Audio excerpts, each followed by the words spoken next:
El ladrón de cadáveres, por Robert Louis Stevenson. Todas las noches del año los cuatro nos sentábamos en el saloncito de la taberna George de Debenham, el empresario de pompas fúnebres, el dueño Fett y yo. A veces había alguno más, pero soplara viento o no lloviera, nevara o cayera una helada, nosotros cuatro nos arrellenábamos en nuestros sillones respectivos. Fetch era un viejo escocés aficionado a la bebida, un hombre culto y sin duda de posibles, pues vivía sin necesidad de trabajar. Había llegado a Debenham hacía muchos años, cuando todavía era joven, y por el mero hecho de seguir viviendo allí había llegado a convertirse en ciudadano de adopción. Su manto azul de Camelot era una antigüedad local como el campanario de la iglesia. Su sitio fijo en el salón de la taberna, su falta de asistencia a la iglesia y sus viejos vicios libertinos y vergonzosos eran de todos conocidos en Debenham. Sostenía algunas vagas opiniones radicales y un efímero escepticismo religioso que sacaba a relucir de vez en cuando y subrayaba con vacilantes manotazos en la mesa. Bebía ron, por lo general 5 copas cada noche, y pasaba la mayor parte de sus visitas nocturnas a la taberna con un vaso en la mano derecha y sumido en un melancólico estado de saturación alcohólica. Lo llamábamos el médico porque se decía que tenía conocimientos de medicina y se sabía que en caso de apuro era capaz de entablillar una fractura o reducir una luxación, pero aparte de esos escasos detalles no sabíamos nada de su personalidad o antecedentes. Una negra noche de invierno, habían dado las 9 poco antes de que el dueño se reuniera con nosotros, llegaron a un enfermo a la taberna. Un gran terrateniente de la comarca había sufrido una apoplejía mientras íbamos camino del Parlamento y habían telegrafiado a un famoso médico londinense para que acudiera a la cabecera del gran hombre. Era la primera vez que ocurría algo semejante en Debenham, pues hacía muy poco que habían inaugurado la línea de ferrocarril y a todos nos conmovió mucho el incidente. Ya ha llegado, dijo el dueño después de llenar y encender la pipa. ¿Qué ha llegado? Pregunté. ¿Quién? No será el médico. El mismo, replicó nuestro anfitrión. ¿Cómo se llama? Doctor McFarlane, dijo el dueño. Fetch iba ya por el tercer vaso y estaba tan sumido en el sopor de la borrachera que lo mismo asentía con la cabeza que miraba perplejo a su alrededor, pero al oír aquellas palabras dio la impresión de despertar y repitió el nombre McFarlane un par de veces, en voz baja al principio y con súbita emoción la segunda vez. Sí, dijo el dueño, así se llama, doctor Wolf McFarlane. Fetch se serenó en el acto. Sus ojos parecieron despertar. Su voz se volvió clara, fuerte y firme, y habló con energía y seriedad. A todos nos sorprendió aquella transformación, como si alguien hubiera resucitado de entre los muertos. Le ruego que me disculpe, dijo. Me temo que no estaba siguiendo la conversación. ¿Quién es ese Wolf McFarlane? Y después de oír las explicaciones del dueño, exclamó: Es imposible. No puede ser. Y sin embargo quisiera verle la cara. ¿Lo conoce usted, doctor? Preguntó boquiabierto el empresario de pompas fúnebres. No lo quiera Dios, replicó el otro. No obstante, es un hombre poco corriente, y sería mucha coincidencia que hubiese dos. Dígame, ¿es viejo? Bueno, dijo el dueño, desde luego no es joven, y tiene el cabello cano, pero parece más joven que usted. Y sin embargo es mayor, mucho mayor. Pero lo que ven pintado en mi rostro es obra del ron y del pecado, dijo dando un manotazo en la mesa. Ese hombre tal vez tenga la conciencia tranquila y una buena digestión. Conciencia. Cualquiera que me oyera pensaría que he sido un buen cristiano. ¿No creen? Pero no, yo no. Nunca he sido ningún hipócrita. Tal vez Voltaire lo hubiese sido de haber estado en mi pellejo. Se dio un manotazo en la calva cabeza, pero mi cerebro estaba claro y despejado y me limité a ver sin sacar conclusiones. Si conoce usted a ese médico, me aventuré a observar tras una penosa pausa, debo entender que no comparte la buena opinión del tabernero. Fetch no me hizo el menor caso. Sí, dijo con súbita decisión, tengo que verlo cara a cara. Se hizo otra pausa. Luego una puerta se cerró en el primer piso y se oyeron unos pasos en las escaleras. Es el médico, gritó el dueño. Si se da prisa podrá alcanzarlo. Solo había 2 pasos desde el saloncito hasta la puerta de la taberna. Las anchas escaleras de roble daban casi a la calle y entre el último peldaño y el umbral solo había sitio para una alfombra turca. Pero aquel lugar estaba muy bien iluminado, no solo por la lámpara de la escalera y el gran farol que había junto al cartel de la taberna, sino también por el cálido resplandor de la ventana del bar. El establecimiento se anunciaba así brillantemente a los transeúntes que pasaban por la calle fría. Fetch fue allí con paso firme, y los que nos quedamos detrás vimos encontrarse a los dos hombres, tal como había dicho uno de ellos, cara a cara. El doctor MacFarlane parecía despierto y vigoroso. Su cabello blanco enmarcaba su semblante pálido y plácido, aunque enérgico. Iba muy bien vestido, con el mejor paño y una camisa de hilo. Llevaba una gran cadena de oro para el reloj y gemelos y antiparras del mismo material precioso. Lucía una ancha corbata blanca con lunares de color lila y llevaba debajo del brazo un cómodo abrigo de piel. No había duda de que llevaba sus años con dignidad y de que transpiraba riqueza y respetabilidad, y fue un sorprendente contraste ver a nuestro borrachín con tertulio, calvo, sucio, granujiento y envuelto en su vieja capa de camelote, salirle al encuentro al pie de la escalera.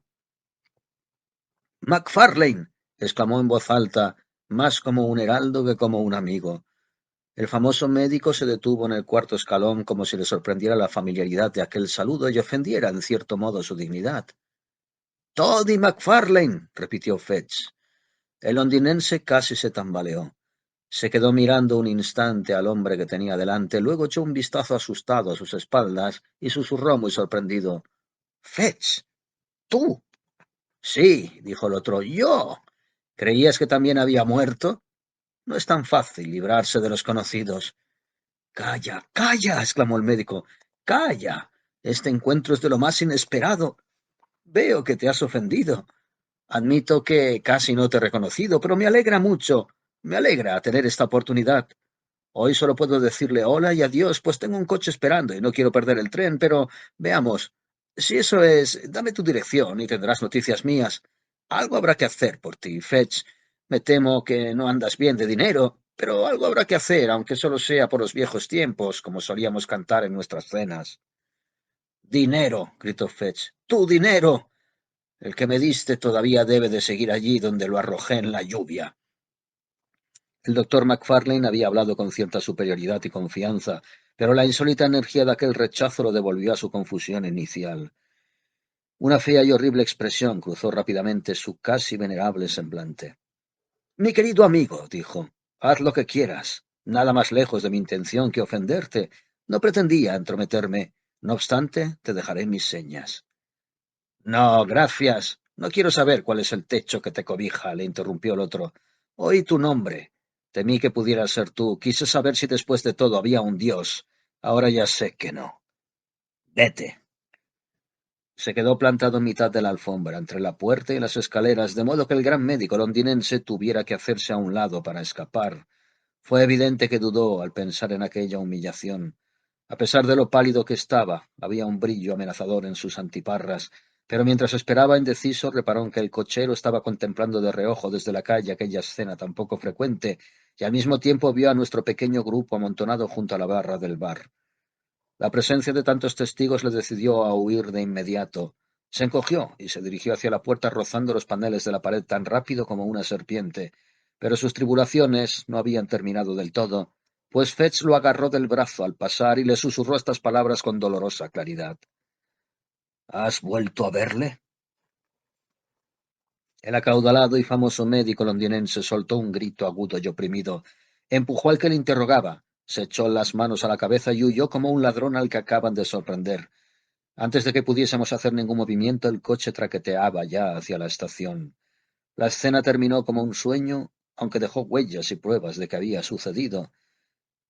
Al día siguiente el criado encontró notas, rotas las antiparras de oro en el umbral, y esa misma noche nos reunimos boquiabiertos junto a la ventana del bar, con Fetch a nuestro lado, sobrio, pálido y con aire decidido. «Que Dios nos ayude, señor Fetch», dijo el dueño, que fue el primero en recobrar el uso normal de sus sentidos. «¿A qué ha venido todo eso? Ha dicho usted cosas muy raras». Fetch se volvió y nos fue mirando a la cara uno por uno. «Traten de no irse de la lengua», dijo. «Es peligroso contrariar a ese MacFarlane. Los que lo han hecho no han tenido tiempo de arrepentirse». Y luego, sin haber terminado siquiera el tercer vaso, ni mucho menos pedido los otros dos, se despidió de nosotros y se internó en la oscuridad de la noche tras pasar por debajo del farol de la posada. Los tres volvimos a ocupar nuestros sitios en el saloncito, con un buen fuego y tres velas recién empezadas, y al recordar lo sucedido el primer escalofrío de sorpresa no tardó en convertirse en un cosquilleo de curiosidad. Nos quedamos hasta tarde, no recuerdo ninguna otra ocasión en la que tardáramos tanto en irnos de la taberna. Antes de que nos fuésemos, cada uno de nosotros tenía una teoría que demostrar, y ninguno pensaba en otra cosa que no fuese rastrear el pasado de nuestro misterioso contertulio y descubrir el secreto que compartía con el famoso médico londinense. No es por presumir, pero creo que me las arreglé mucho mejor que mis compañeros de tertulia a la hora de desentrañar su historia, y tal vez hoy sea el único en el mundo que puede narrar los sucesos horribles y monstruosos que me dispongo a relatar a continuación. De joven, Fetch estudió medicina en la Universidad de Edimburgo. Tenía un talento especial para retener con facilidad todo lo que oía y hacer lo propio. No era muy estudioso, pero sí amable, atento e inteligente cuando estaba en presencia de sus maestros. Pronto repararon en él como un muchacho que sabía prestar atención y tenía buena memoria. Es más, aunque me resultara extraño oírlo, por lo visto era bien parecido, y su aspecto le beneficiaba. Había en esa época cierto profesor de anatomía ajeno a la universidad a quien llamaré en adelante K, y cuyo nombre llegó a hacerse después tristemente famoso. El hombre pululaba disfrazado por las calles de Edimburgo mientras la turba que aplaudía la ejecución de Burke clamaba por la sangre de su patrón. Pero el señor K estaba en la cima de su prestigio y disfrutaba de una popularidad debida en parte a su propio talento y en parte a la incapacidad de sus rivales, los profesores universitarios. Los estudiantes al menos tenían una fe ciega en él, y el propio Fetch creía, igual que lo creían otros, haber puesto los cimientos de su éxito al conseguir el favor de aquel hombre de carrera meteórica. El señor K era un bon vivant, además un gran profesor, y apreciaba tanto una alusión maliciosa como una cuidadosa preparación. Fetch destacaba en ambas cosas, y al segundo año de sus estudios consiguió el puesto semioficial de profesor ayudante a media jornada. En virtud de aquel empleo cayó sobre sus espaldas el cuidado del aula y el quirófano. Era responsable de su limpieza y del comportamiento de los demás estudiantes, y era parte de su deber proceder y proveer, recibir y repartir los sujetos de estudio. A fin de facilitarle esta última tarea, que en aquel tiempo resultaba muy delicada, el señor K lo alojó en el mismo callejón y por fin en el mismo edificio de la sala de disecciones.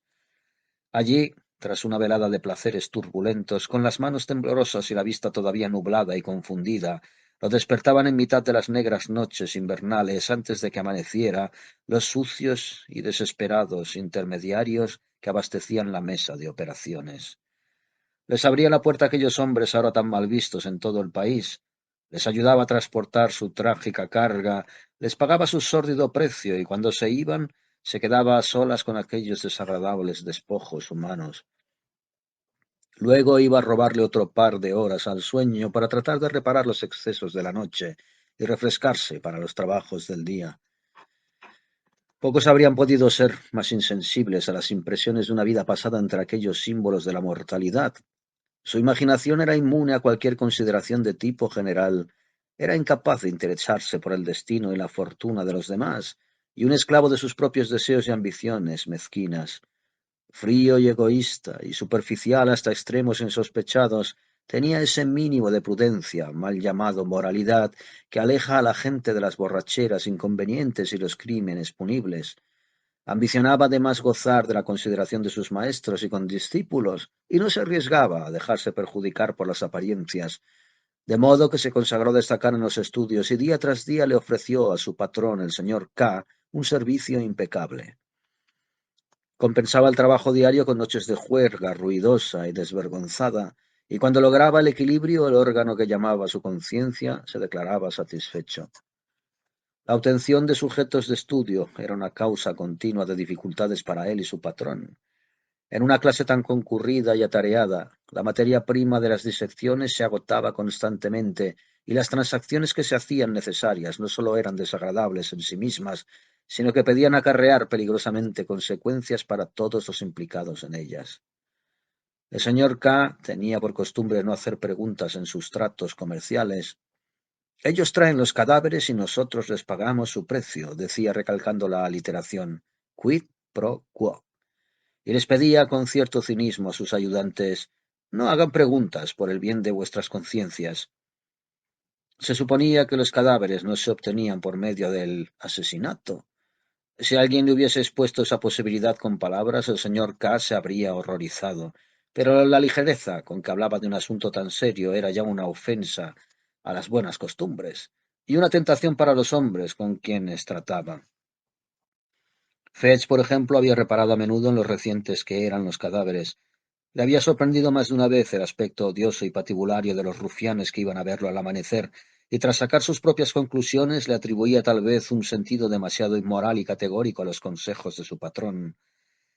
Daba por sentado en suma que su deber consistía básicamente en tres cosas: aceptar lo que le llevasen, pagar su precio y hacer la vista gorda ante cualquier indicio de crimen. Una mañana de noviembre, aquella ley del silencio se vio sometida a una dura prueba.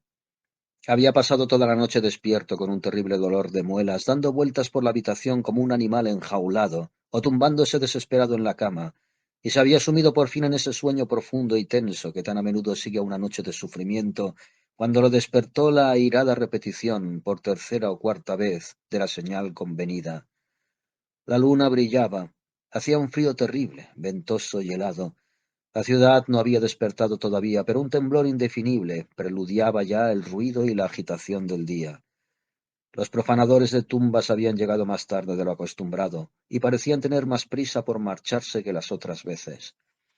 Fetch, muerto de sueño, les indicó que subieran.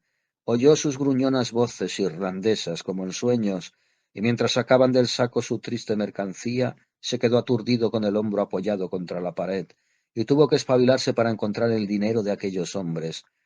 Al ir a hacerlo, su mirada se posó en el rostro del cadáver. Se sobresaltó y avanzó un par de pasos con la vela encendida. —¡Dios mío! —gritó—, pero si es Jane Galbraith. Los hombres no respondieron, aunque se acercaron a la puerta arrastrando los pies. —Les digo que la conozco —prosiguió—. Ayer estaba viva y coleando. No puede ser que haya muerto. Es imposible que hayan conseguido este cadáver honradamente.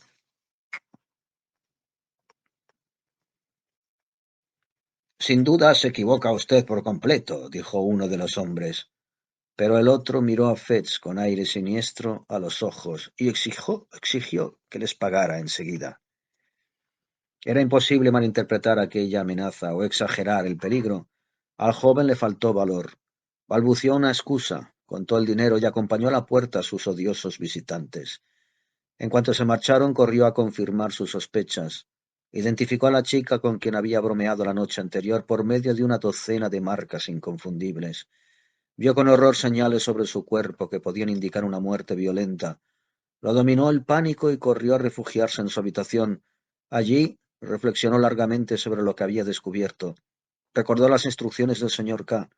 y consideró el peligro que supondría para él entrometerse en un asunto tan grave y por fin, lleno de amargas dudas, decidió pedirle consejo a su inmediato superior, el primer ayudante. Se trataba de un médico joven, el doctor Wolf McFarlane, muy apreciado por los estudiantes más alocados, un hombre inteligente, disipado y totalmente carente de escrúpulos. Había viajado y estudiado en el extranjero. Sus modales eran agradables y un poco descarados. Se le consideraba toda una autoridad en cuestiones teatrales. Era muy hábil en la pista de hielo y en los campos de golf. Vestía con atrevimiento y como último toque de distinción tenía un calesín y un robusto caballo trotón. Había llegado a hacerse íntimo de Fetch, y de hecho sus cargos respectivos exigían que se vieran a menudo, y cuando escaseaban los sujetos de estudio, la pareja viajaba a algún pueblo perdido en el calesín de McFarlane, visitaba y profanaba un cementerio solitario, y volvía antes del amanecer con su botín a la puerta de la sala de disecciones. Esa mañana concreta, McFarlane llegó un poco antes de lo acostumbrado. Fetch lo oyó y salió a recibirlo a las escaleras. Le contó lo sucedido y le mostró la causa de su preocupación. McFarlane examinó las marcas de su cuerpo. —Tienes razón —dijo asintiendo con la cabeza—. Aquí hay gato encerrado. Bueno, ¿y qué me aconsejas hacer? Preguntó Fetch. ¿Hacer? Repitió el otro. ¿Es que quieres hacer algo? Cuanto menos se hable de esto, antes se olvidará, diría yo. Alguien más podría reconocerla, objetó Fetch. Era tan popular como Castle Rock. Esperemos que no, dijo McFarlane. Y si alguien lo hace, tú di que no te diste cuenta y asunto terminado. Lo cierto es que esto lleva ocurriendo demasiado tiempo. Remueve el fango y meterás acá en un buen lío, del que tú también puedes salir mal librado. Y yo, si vamos a eso. Quisiera saber cómo quedaríamos y qué demonios íbamos a alegar si tuviésemos que comparecer ante un tribunal. En mi opinión, hay una cosa bien clara, que en la práctica todo nuestro material son personas a las que han asesinado. McFarlane, gritó Fetch. Vamos, le respondió el otro con desdén. No me vengas con que no te lo habías imaginado. Una cosa es sospechar y otra estar seguros. Sí, lo sé. Y lamento tanto como tú que hayamos tenido que llegar a esto, dijo dando unos golpecitos en el cadáver con el bastón. Pero en mi opinión lo mejor que podemos hacer es mirar hacia otro lado, y eso mismo, añadió con frialdad, es lo que pienso hacer. Tú haz lo que te parezca más conveniente. No seré yo quien te dé órdenes, aunque creo que cualquier hombre del mundo haría como yo. Y me atrevo a añadir qué es lo que K quiere que hagamos. La pregunta es, ¿por qué nos eligió a nosotros como ayudantes? Y yo te lo diré, porque no quería melindrosos. Aquel modo de hablar era el que más podía influir en Fetch. Accedió a imitar a McFarlane. El cadáver de la desdichada joven acabó en la mesa de disección y nadie pareció reconocerla. Una tarde, al acabar su día de trabajo, Fetch se pasó por una conocida taberna y encontró a McFarlane sentado con un desconocido. Era un hombre bajo, muy pálido y cetrino, y con los ojos muy negros. El corte de sus facciones parecía prometer una inteligencia y un refinamiento que sus modales desmentían, pues al conocerlo mejor resultó ser vulgar, grosero y estúpido.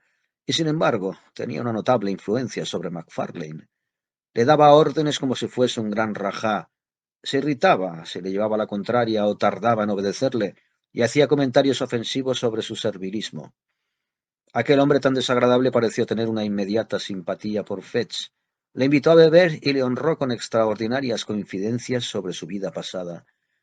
Si una décima parte de lo que le confesó era cierto, se trataba de un granuja odioso, y la vanidad del joven se sintió halagada de que le prestara atención a aquel hombre tan vivido. Puede que yo sea mala persona, observó el desconocido, pero al lado de McFarlane soy un querubín. Yo lo llamo Toddy McFarlane. Toddy, pídele otra copa a tu amigo. O bien, Toddy, levante de ahí y ve a cerrar la puerta. Toddy me odia, dijo. Sí, Toddy, no lo niegues. No me llames de ese modo, gruñó McFarlane. ¿Lo has oído? ¿Has visto alguna vez a los niños jugando a tirar al blanco con sus navajas? A él le gustaría hacer lo mismo con mi cuerpo, observó el desconocido. Los médicos tenemos un sistema mejor, dijo Fetch. Cuando alguien nos cae mal, lo diseccionamos. McFarlane le observó aguzando la mirada como si le hubiese dado una idea. Pasó la tarde. Gray, pues así se llamaba al extraño, invitó a Fetch a cenar con ellos y encargó un festín tan suntuoso que hizo falta movilizar a todo el personal de la taberna. Al terminar le ordenó a McFarlane que pagase. Se separaron, entrada ya la madrugada.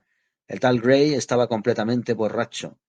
McFarlane, sobrio a causa de la rabia, rumiaba el dinero que había tenido que desperdiciar y los desdenes que se había visto obligado a soportar. Fetch, con varios licores cantándole en la cabeza, volvió a casa con paso inseguro y la mente en blanco. Al día siguiente McFarlane no asistió a clase y Fetch sonrió para sus adentros al imaginárselo invitando al insufrible Gray de taberna en taberna. En cuanto sonó el timbre del final de la clase, fue a buscar a sus compañeros de la noche anterior. Sin embargo, no los encontró por ninguna parte y volvió pronto a su habitación. Se acostó y durmió el sueño de los justos. A las 4 de la mañana lo despertó la conocida señal. Bajó a abrir la puerta y se sorprendió mucho al encontrar a McFarlane en el calesín y dentro del coche uno de aquellos bultos alargados que le eran tan familiares. ¿Cómo? Gritó. ¿Has sido tú solo? ¿Cómo te las has arreglado? Pero McFarlane le hizo callar y le pidió que le ayudara después de subir el cadáver y dejarlo sobre la mesa de disección. McFarlane hizo ademán de marcharse. Luego se detuvo. Pareció dudar un instante y por fin dijo: Será mejor que le veas la cara, dijo como si le costara pronunciar las palabras. Sí, será mejor, repitió mientras Fetch lo miraba atónito. ¿Pero cómo? ¿Dónde y cuándo has dado con él? Gritó el otro. Tú mírale la cara, fue su única respuesta. Fetch titubeó.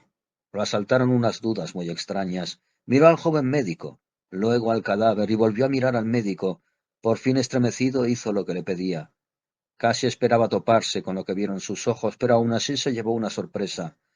Ver desnudo sobre la tosca tela de saco y paralizado por la rigidez de la muerte al hombre a quien había dejado bien vestido y lleno de concupiscencia en la puerta de la taberna, despertó incluso en alguien tan irresponsable como Fetch algunos de los terrores de la conciencia. Que dos personas a las que había conocido acabaran tendidas en las heladas mesas de disección era un KTV que resonaba sin cesar en el fondo de su alma. Sin embargo, era solo una idea secundaria. Su principal preocupación era Wolf. Aquello le había cogido tan de improviso que no sabía cómo mirar a la cara a su compañero. Fue el propio MacFarlane quien dio el primer paso. Se le acercó despacio por detrás y le puso la mano amable pero firmemente en el hombro. Que Richardson se quede con la cabeza. Richardson era un estudiante que llevaba tiempo queriendo diseccionar esa parte del cuerpo humano. No hubo respuesta, y el asesino continuó. Y hablando de negocios, tendrás que pagarme. Es necesario que te cuadren las cuentas. A Fetch le salió una voz que era solo una sombra de la suya. —¿Pagarte? —gritó. —¿Pagarte por eso? —Pues sí, claro. Es imprescindible que lo hagas —repuso el otro—. Ni yo te lo daría nunca gratis, ni tú debes aceptarlo. Eso nos comprometería a los dos. Este es un caso como el de Jane Galbraith. Cuanto más irregular sea la transacción, más debemos actuar como si todo estuviera en orden. ¿Dónde guardas el dinero? ¿Dónde guarda el dinero el viejo Kay? Allí respondió con voz ronca Fetch, señalando a una alacena que había en un rincón. Pues venga, dame la llave, dijo el otro, extendiendo la mano con calma.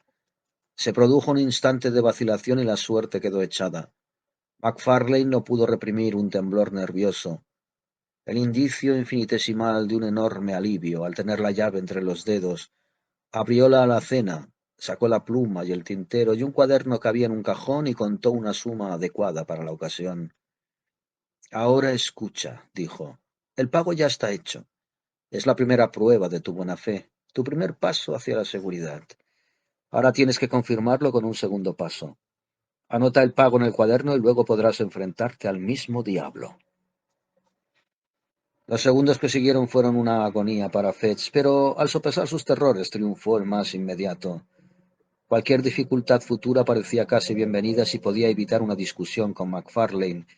Dejó sobre la mesa la vela que había sostenido todo el rato y con manos firmes anotó la fecha, la naturaleza y la cantidad de la transacción.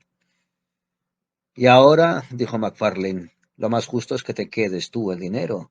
Yo ya he cobrado mi parte. Y a propósito, cuando un hombre de mundo tiene un golpe de suerte y se hace con unos chelines de más, me avergüenza tener que decírtelo, pero en estos casos hay una norma de conducta. Nada de invitar a la gente, nada de comprar libros caros, ni pagar viejas deudas. Pide prestado, no prestes. MacFarlane, empezó Fetch todavía un poco ronco, me he puesto la soga alrededor del cuello para complacerte. ¿Para complacerme? Gritó Wolf. Vamos, hombre. Desde mi punto de vista, has hecho lo que has hecho solo para protegerte. Supongo que me hubiese metido en un lío. ¿Qué sería de ti? Este segundo asuntillo deriva claramente del primero. El señor Gray no es sino la continuación de la señorita Galbraith. No se puede empezar y luego parar. Cuando se empieza hay que seguir. Esa es la verdad. No hay descanso para el malvado. Una horrible sensación de negrura y de haber sido traicionado por el destino invadió el alma del desdichado estudiante. «Dios mío», exclamó, «¿qué he hecho? ¿Y cuándo empecé? Seamos sensatos, ¿qué tiene de malo que a uno lo nombren ayudante? Service también quería el empleo. ¿Estaría él en la misma situación en que me encuentro yo ahora?» «Mi querido amigo», dijo MacFarlane, «qué ingenuo eres. ¿Acaso te ha ocurrido algo malo? ¿Es que puede pasarte algo malo si no te vas de la lengua? Hay dos tipos de personas, los leones y los corderos. Si eres un cordero, acabarás tendido en una de esas mesas como Gray o Jane Galbraith.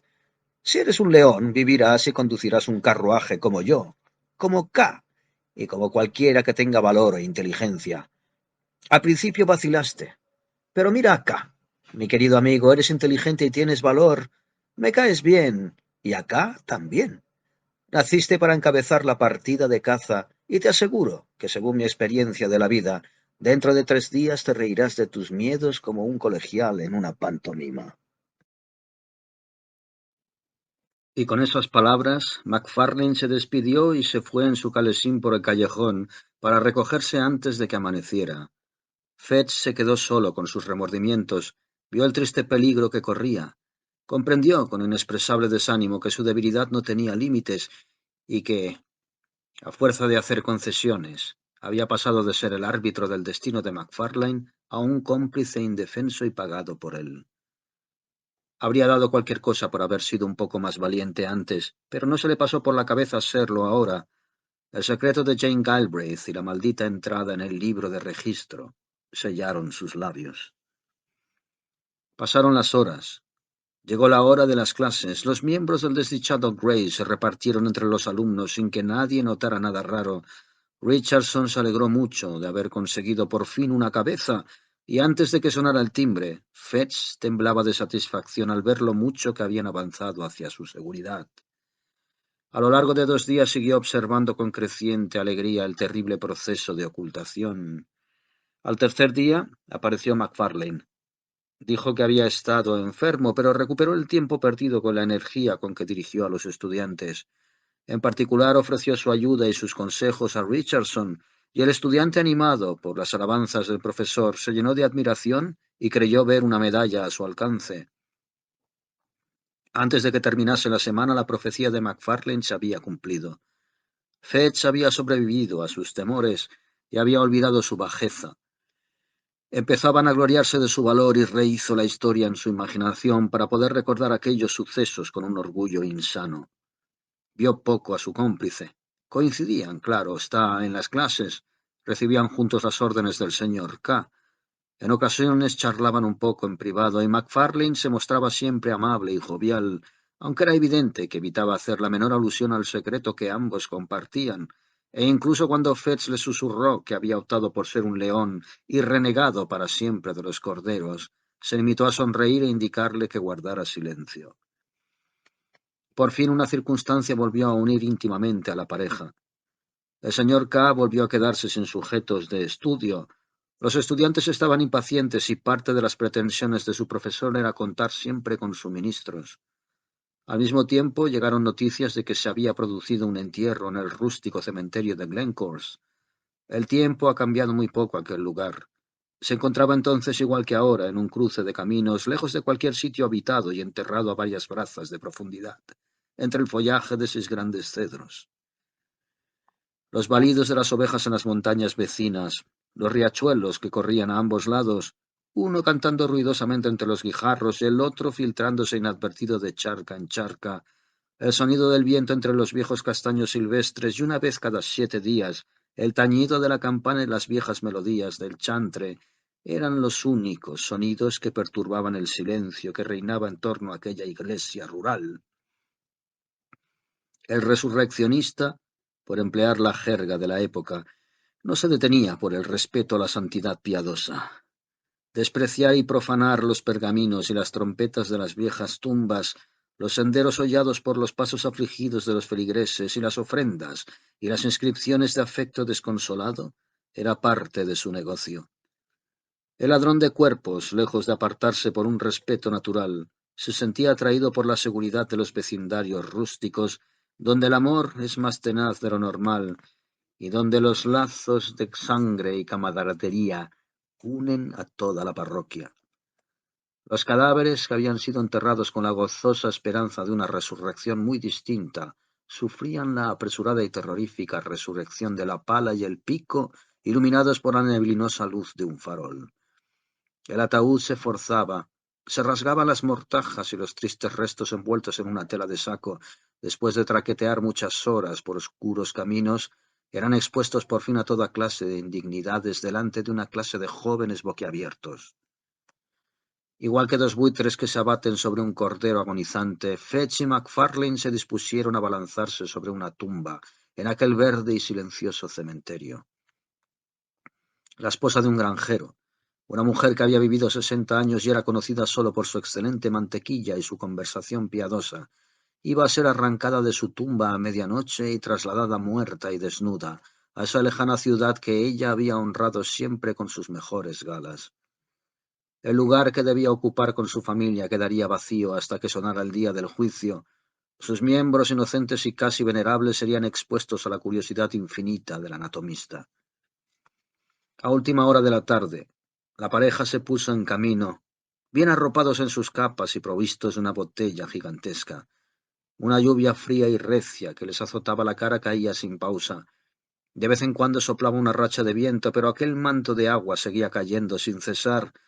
A pesar de la botella, el viaje hasta Penicuik, donde tenían pensado pasar la noche, fue triste y silencioso. Solo se detuvieron una vez para ocultar las herramientas en un espeso arbusto cercano al cementerio y otra en el albergue del pescador para tomar una tostada delante del fuego de la cocina y acompañar los sorbos de whisky con una cerveza.